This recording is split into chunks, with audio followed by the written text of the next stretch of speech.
Prevention of malaria can be divided into two types of measures. Nonspecific measures focus on vector control and specific measures against a malaria parasite. Nonspecific measures include use of mosquito nets, preventing the mosquito bites during nighttime, mosquito repellents, and proper clothes to prevent the bites during the day. Community-organized measures also include insecticide treatment of mosquito breeding sites. And of course, adequate treatment of malaria decreases its spreading. Specific prevention, or chemoprophylaxis, is focused on killing the malaria parasites before they start reproducing and cause disease. This goal is achieved by using one of the anti-malarial drugs, including mefloquine, doxycycline, chloroquine, atovaquone proguanil, and primaquine, with the goal of maintaining a constant concentration of the drug in blood to kill unwanted guests.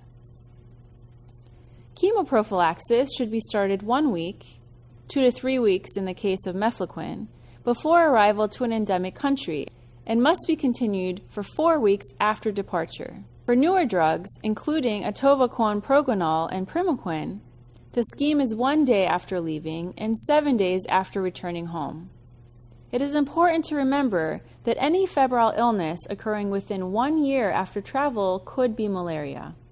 The hunt for a vaccine has been ongoing for years.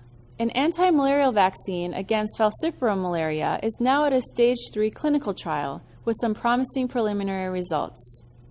There are two types of anti-malarial drugs: blood schizonticidals that kill parasites in blood, and liver schizonticidals that kill dormant stages in the liver. Blood schizonticidals are administered to all patients. Look at the picture of this tree.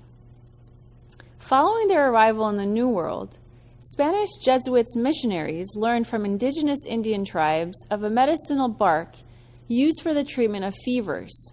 With this bark, the Countess of Tinchon, the wife of the Viceroy of Peru, was cured of her fever. The bark from the tree was then called Peruvian bark, and the tree was named Tinchona after the Countess. The medicine from the bark is now known as quinine, one of the most effective anti-malarial drugs available today. Quinine is used widely for all types of malaria, including chloroquine-resistant and mefloquine-resistant malaria. P. vivax, P. ovale, and P. malariae are confined largely to Indonesia, Papua New Guinea, Timor-Leste, and other parts of Oceania. There are also reports on resistance from Brazil and Peru. P. vivax remains sensitive to chloroquine in most of Southeast Asia, the Indian subcontinent, the Korean Peninsula, the Middle East, Northeast Africa, and most of South and Central America. Resistance of P. ovale and P. malariae to antimalarials is not well characterized, and these infections are considered to be generally sensitive to chloroquine. Only a single study in Indonesia has reported P. malariae resistance to chloroquine. In P. falciparum, resistance has been observed in all currently used antimalarials. The geographical distributions and rates of spread have varied considerably. Artesunate combination therapy, or ACT drugs, are the first choice for falciparum malaria, although ACTs are effective against all types of malaria.